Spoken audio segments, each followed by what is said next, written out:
Aha! So hello guys, welcome faces back to a brand new episode of the Minecraft series. Hopefully you're having a good day today, because today we're going to start this episode off with a bang.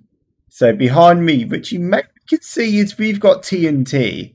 We've got loads of TNT from our mob farm, and I think it's time for a bit of an upgrade, I should say.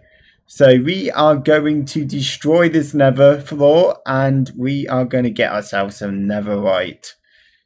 And it's going to be a big explosion. I think I put around 7 stacks of TNT into this. Let's see. I was say around 5 stacks of TNT into this. So it's going to be a big bang to start the episode. So let's actually get started. So let's actually start this episode by shooting this. And ready for the big bang. And that is really loud. Aha, yes. Okay, I might need more because I don't see much. Okay, I see some ancient debris over there. But oh my goodness, I forgot we have a lava ocean. Yeah, we have a lava ocean above, so this might have been a bit of a failure. Oh no, I should have chose a better location. But that was a waste of 9 stacks of TNT. Let's see, did it go the whole way through? Okay, there's some empty space here, but oh, it's a hoglin though. You need to get out of here. This is netherite mining only. Okay, we've got 2 debris over there. And if I'm correct, that this netherite should not burn up in lava. If I am correct. I may be wrong. I hope I'm right. So yeah, let's see if we can continue. So we've got 2 bits of ancient debris here. It sucks that I chose a silly location to do this, but okay, I think this is the end. Is it the end? Yeah, this looks like the end. But yeah, here we go. So let's actually test if this ancient debris, if I can get my inventory empty, burns in lava. Let's actually sacrifice a piece. And this mine's really fast, so here we go. Okay, it looks like it doesn't. Let's double check. Okay, it doesn't. It actually gets pushed by lava. Very interesting. So let's actually go down here. But I have to actually go on the other side of the lava as well, because I chose to do it in a dumb spot. And let's see, there's some up there. But yeah, so this is lava proof and fireproof, which is reassuring for me with all this lava around, but I should have picked a better spot. But usually the nether is filled with lava. No. Okay, got you. Okay, yeah, the nether's filled with lava, so what can I expect?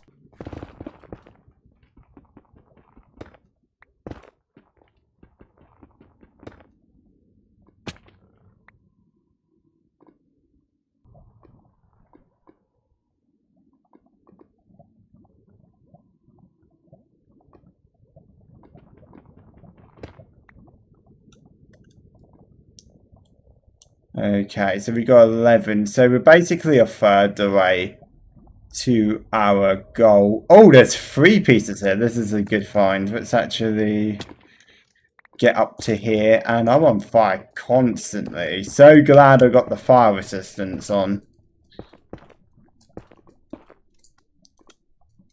Okay, yeah, this stuff is going to make it a lot easier. Make me a bit more protected. Okay, just there. Oh, my mod. Okay, I don't know if that's cheating or not, but not intentional.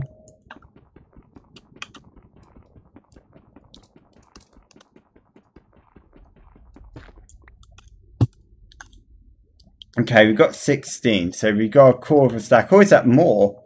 Oh, we've got 17. Oh, yeah, we think we've got a really good find in that. So we might dig up some, do some more explosions. Yeah, I think that's about it. So I think what I'm going to do is I'm going to dig, I'd say at like this level. And let's just run and dig. And let's go. Let's one up, because this is going to be a big explosion. Oh, yeah, that does sound very daunting. Level 15. Oh, we've got 2 pieces.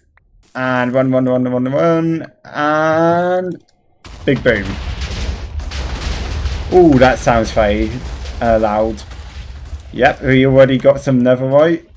Or some ancient debris. No, it's gone on the other side.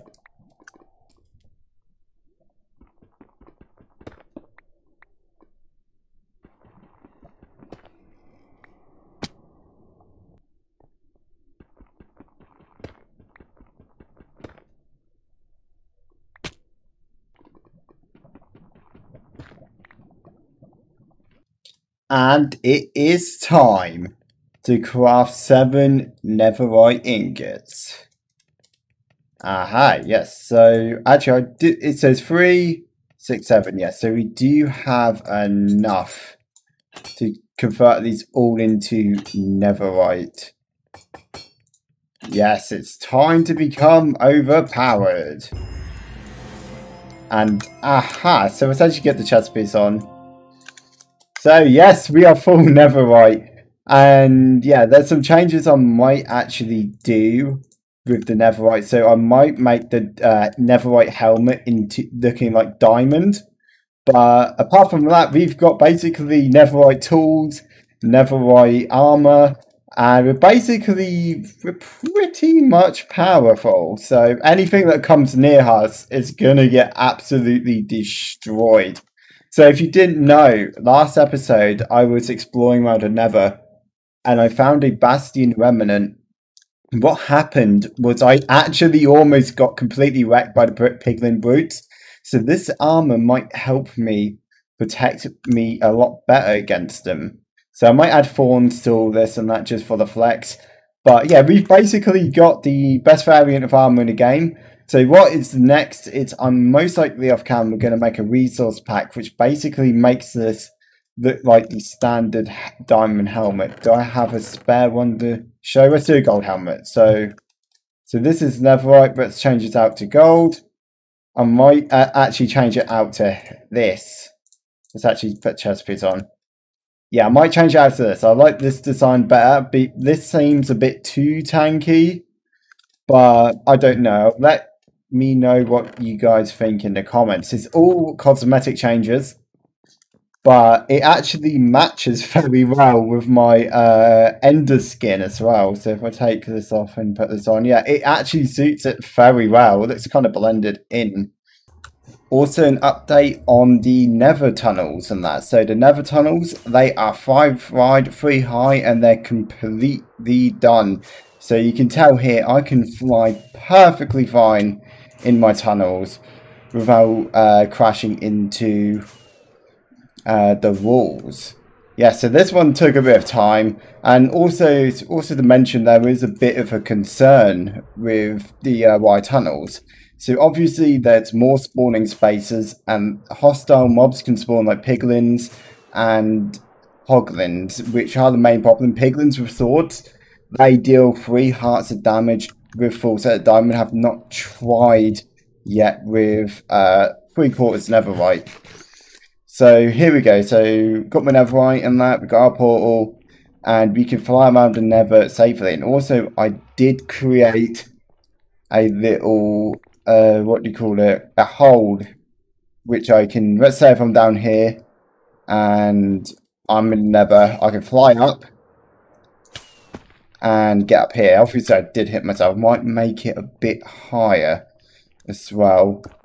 So maybe 2 blocks higher on this part. I don't know. But if I do have trouble, I will extend that. So yeah, my inventory is filled with netherrack.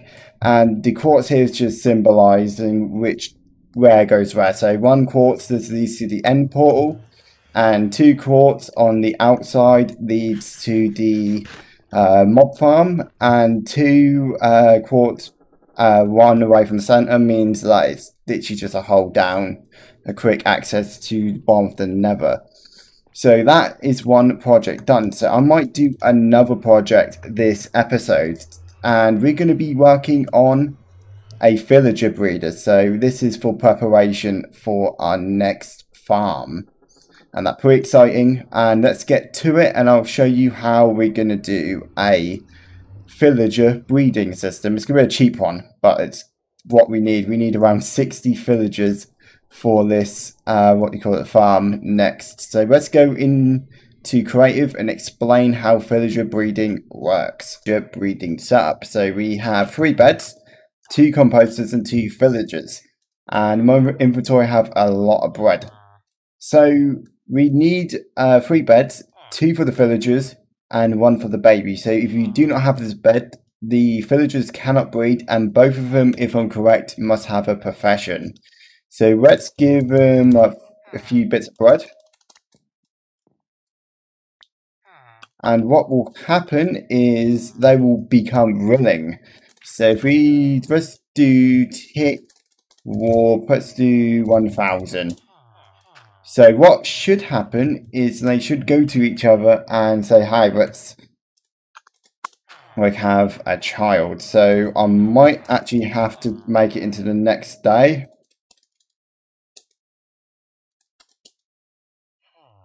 And they should breed, if I'm correct. Let's take Warper again. So it's a specific time they breed, and there you go. That is how you make baby villagers. So there is a specific time on it, which I've realized it just doesn't happen instantly. So it's like pretty much almost once every day of my testing. Somewhere in my world, I actually did more testing. So what we're going to do is we are going to have an array of beds. I would say around 20 villagers breeding. So every breed we would have 10 villagers. We only have to do it 6 times. So this is going to be very crummy, like villager breeding setup. This is just so I can get 60 villagers.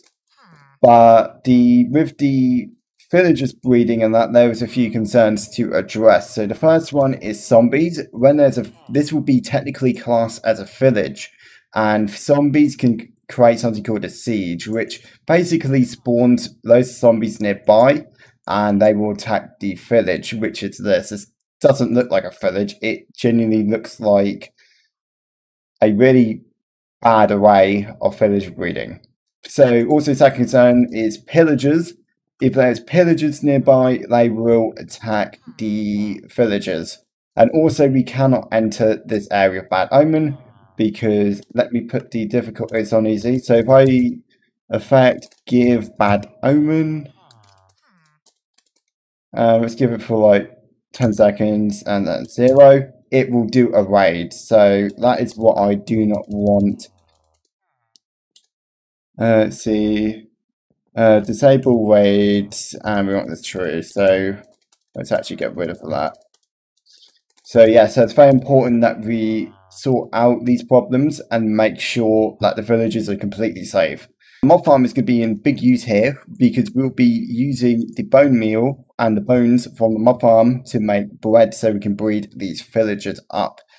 So obviously I need to make 60 beds and 60 composters, and we need to create a giant array in survival world. So most likely I'm going to plan that ahead, and I will be back with you guys.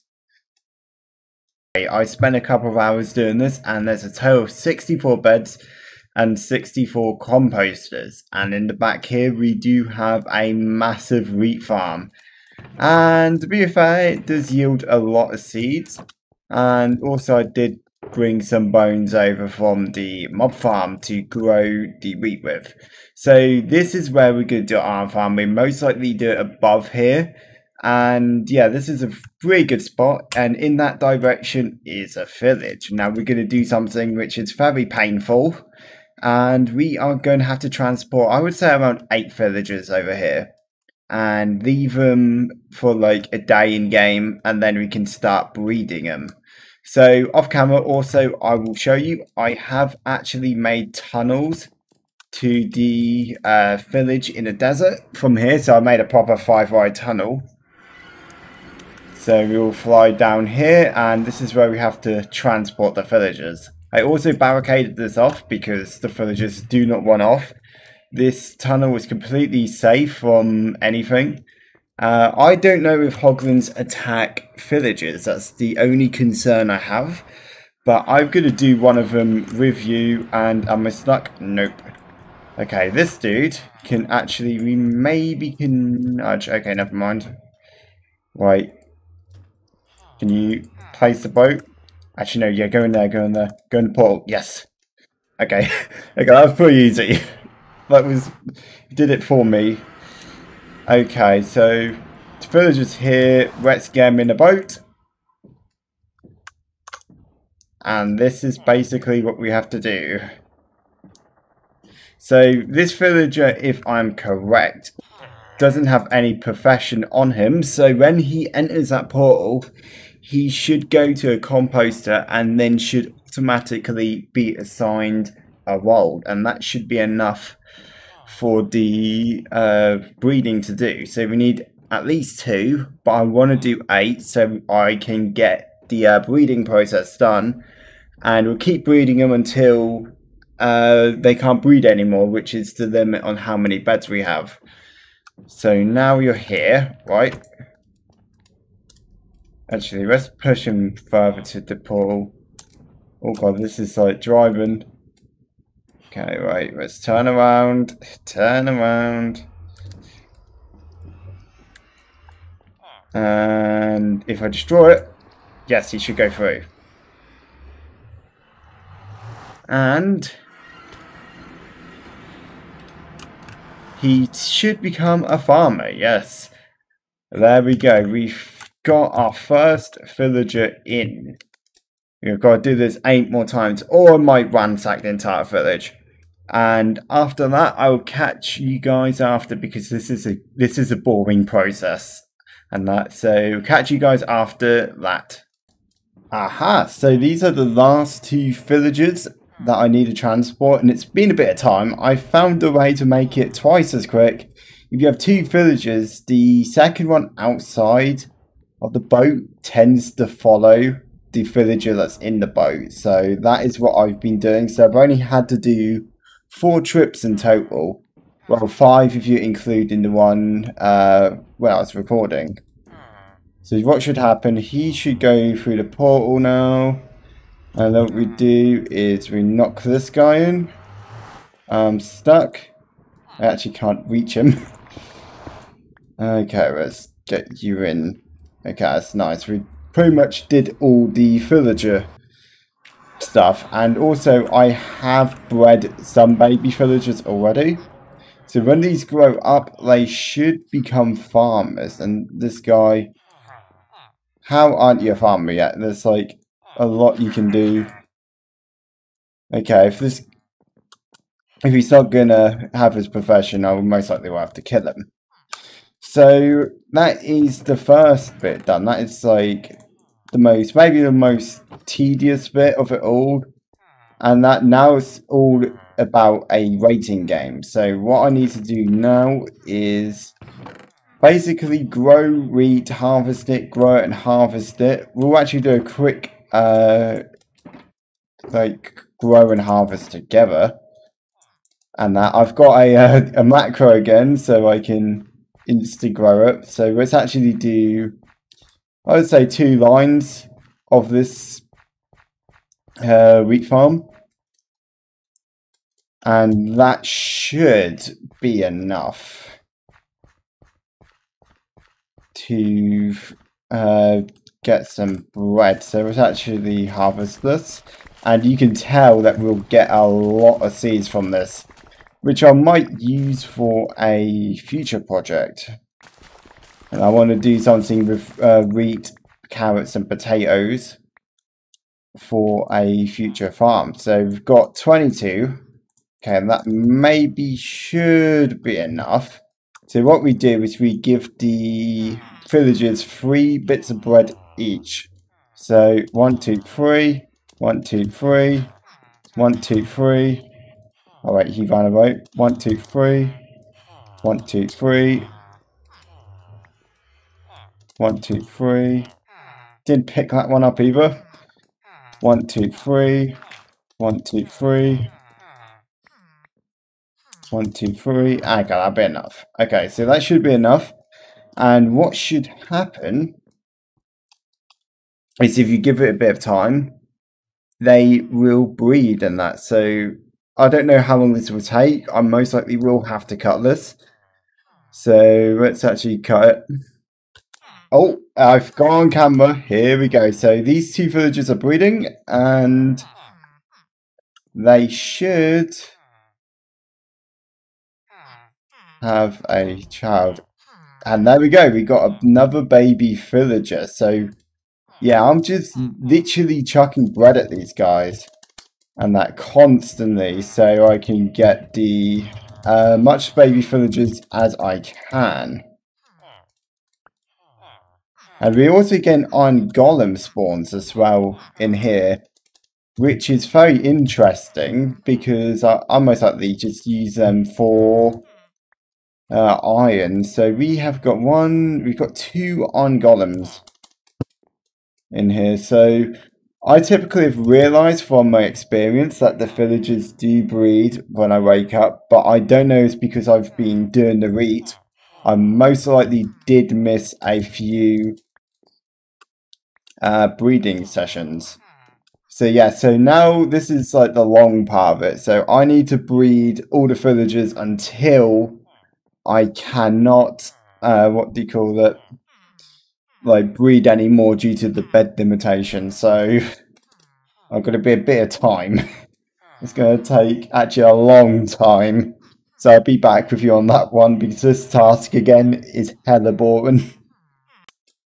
Aha, so yes, I am in Creative World and today in this episode I'll be showing you how are we going to build our iron farm. So we did some preparations, got some villagers bred. I think that might be enough. I might breed some more, but I want to explain to you how I'm going to do my farm. So if you're new to the series, you will know that I do not like copying farms. I always like to create my own designs and learn the mechanics for myself.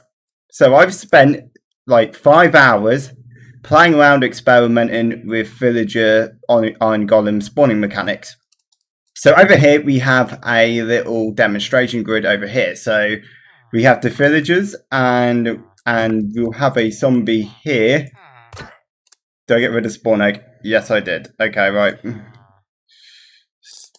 Okay, we have to do this. So it's maybe a bit on the budget, but never mind. So let's get some panes. Okay. We got rid of the zombie with no AI. Okay, so here's a zombie. And so this grid will explain what this is, but we have the 3 villagers here, we have 3 beds, and we have 3 composters. And this is basically what our spawning platform is roughly going to look like. It's going to be above here, but this is where the villagers are going to go. So if you don't know about villagers, there is a mechanic in the game which it's called panicking. So when a zombie sees the villagers, or villagers see the zombie, the villagers will go in a panic state. So best way to demonstrate this is, so if I get, let's go over here, and I get a villager, and when it sees a zombie, it will start running. So that is what the panic state is. So there is an instance if the villagers have a bed and they have a profession and there's 3 of them nearby and it sees a zombie, it will spawn an iron golem. So how this works is there's a lot of limitations to this which we need to get around, which I've created a design for this farm to get around the limitations. But what happens is the villagers get panicked, they gossip and they panic and the iron golem spawns. So there are some limitations, like I said. And the first limitation is this event only can happen once every 30 seconds. So how it works is every 10 seconds, the villagers scan an area of 32 by 32, which is roughly a 16 block square radius, around it to check if there is an iron golem. So for example, let's say if there's an iron golem here, and let's get rid of him. And what will happen is, after 30 seconds are up, it will check if there is an iron golem in this square. And if it is one in the square, it will not spawn another one. So for this to work, we need to make sure that in this square, there will be no iron golems. So in an instant where we want to make an array of these, we have to make sure the iron golem spawning doesn't be in this box. So for example, is if we had an iron golem spawn here, it will reset their cooldown. So when they see the iron golem, it will reset the cooldown to another 30 seconds. So let's say if both of these villagers, let's say they're pretending these instants are free, saw the zombie, but it checks in the radius if it does have a iron golem spawning, or iron golem has spawned. So this one spawns, and that it will reset their timer for this one, but not for this one because this one's out. So this one will spawn, but not this one. So the best way to maximize the efficiency of this farm is really expensive, and I still need to figure out how to get a few things. But so what we have to do is we have to spread out the farm. This farm is going to be very large, but this is mainly because we want separate instances. So I did create a farm design.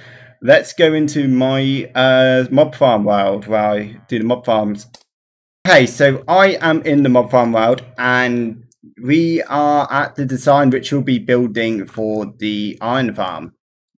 So this iron farm is straightforward. So obviously the iron golems spawn on this water, and it doesn't intersect with these villagers or these or these. So this one will basically run at maximum efficiency. So if I do tick war, let's actually quickly kill all the entities in here so we can get some rough readings what one of these do.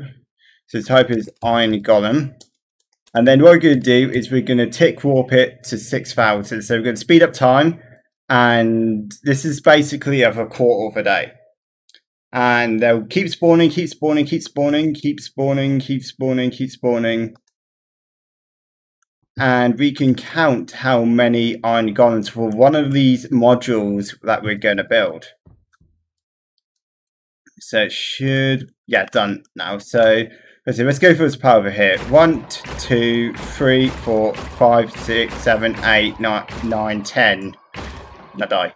So yeah, it's around 10. So it's 40 iron golems in, I would say, 20 minutes. So that's 120 iron golems an hour per module. So let's actually get the calculator out. And so let's say 120 iron golems an hour. And then the best case scenario times by 5. That should be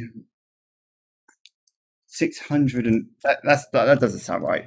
Well, hold up. I forgot. I actually only did it. It's 600 iron a Minecraft day, so that's 20 minutes. So, so we have to do 40 times by 4. So that is a Minecraft day. 160 iron golems will spawn. And then we times that by 3, so 20 minutes times 3 is 60. So 480 iron golems an hour will kill. Best case scenario, this design will do me 2,400 per module. And I'm thinking about doing maybe, I don't know, like 15 modules. So I'll be like 36,000 iron an hour. So obviously I can build this as much as I want. And I was debating on doing 100k just for the title. But after long considerations on that, I decided not to, because I will not go for 100,000 iron an hour, and that even in my end game project, I will not be able to use up all that iron. So I might keep it short. I might do one pillar module of this, and let's go back into survival world and let's show you some of the progress. Okay, so I am in survival world again, and we are at the villager breeding center. So I've been busy. I've spent literally an hour breeding villagers, and I think I've maybe got enough, maybe. I don't know, but this definitely will be enough for our first part of the farm. So we're going to be building this around here, maybe like above the villager thing. Or I might actually nudge it to the side and build like something separate. So obviously with this farm, there was multiple iterations with it. So the first iteration I was using was nether portals. Now, nether portals would be more quicker, and that, but at the same time, we're still bottlenecked by that 30-second cooldown. And secondly, let's say we're in the Nether or in the overworld, AFK in this farm, and I come back from a 12-hour sleep and I go into the Nether, my game will crash. So obviously, I do not want my game to crash. And also, I do not think it's going to be worth the obsidian to do. So I think this is going to be enough villagers for now, what I need to do. But the next goal is to gather the resources, which is maybe an off-camera thing. And also start planning out the design, like the killing system. So the killing system is actually going to be straightforward. We're not going to be using a standard iron filter. We're going to be using a blacklisted or reverse iron filter. So obviously with iron golems, they drop 2 items, iron ingots and poppies. We are only going to filter the poppies, and we're going to let the iron ingots drop because, again, like item filters do not have a very good speeds on them. They're really bad. So now when it comes to resources with this farm, we've got the string under control. The glass, just look at it over there. And the composters is wood. I'll just destroy this forest. I might have to create a tree farm soon as well. I have never ever touched tree farms or anything, but I am very excited to actually give that a shot. So yeah, that's going to be it for today, guys. Hopefully you guys enjoyed it. If you did, leave a like and that, and comment what you think. If you've got any suggestions or any ways to improve the mod farm, let me know in the comments. And if you like this content, you better subscribe. I'm watching you. You better subscribe. But yeah, that's going to be it for today's video. Hopefully you enjoyed it, and I'll see you guys later. Goodbye.